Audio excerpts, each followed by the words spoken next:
The golden glow of sunrise shone across the valley floor. Tadala grazed on desert grass while the sun climbed up once more. The herd drank from the waterhole at the shallow river bend, and carefully she searched the barren land, looking for her best friend. All at once, with a swoosh and swash, her pal flew down to land. With his long legs and tremendous bill, Petrus skidded across the sand. Did you ever imagine such a pair, a wild horse and a stork?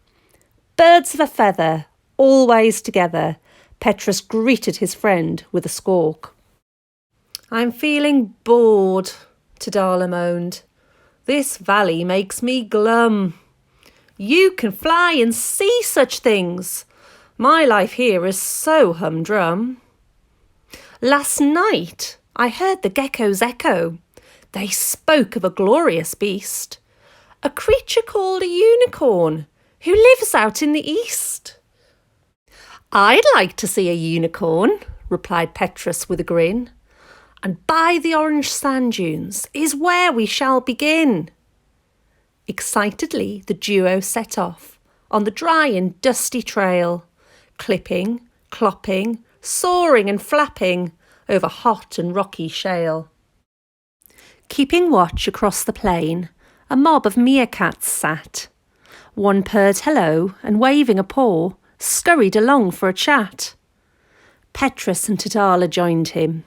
My name is Victor, he said, and when he learned about their quest, he laughed and shook his head. Unicorns? What utter tosh, he scoffed with such disdain. A story, a myth, a legend, he warned. Your search will end in vain. Stubbornly the pair went on, bidding the meerkat farewell. But a seed of doubt had started to grow, a feeling they just couldn't quell. As the sun dipped behind the mountains, the shadows began to grow long. A tear trickled from Tadala's eye as they silently trudged along. Oh, Petrus, I've been so foolish, she sobbed, feeling terribly sad. We're so far from home, it's getting cold, and I'm missing my mum and dad. Suddenly, a loud shrieking laugh echoed from the gorge to their right. Tadala gasped, and Petrus shook. A hyena, he gasped in fright. We must be wise and trick him. I have the perfect scheme. Let's pretend to be a rhinoceros, and he will be the one to scream.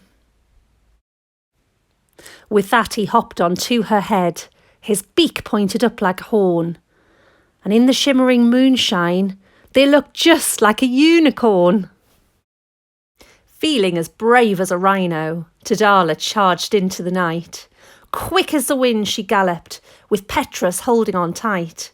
It truly was a cunning plot, the perfect masquerade, for when the hyena spotted them, he was indeed afraid. We did it, she cheered, as Petrus flew high, soaring up in delight. Shall we go home, he eagerly called, his voice ringing out in the night.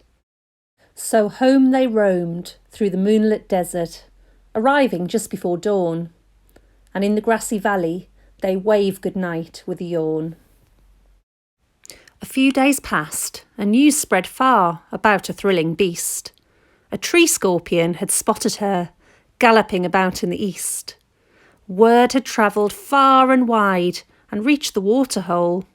The scorpion told a beetle, who informed a golden mole. The mole spoke to a wildebeest, who shared it with a rhino. He babbled about it to a buffalo, who told a curious pied crow. Victor informed his meerkat mob, who listened in delight as he spoke of the fabulous unicorn, who gave the hyena a fright.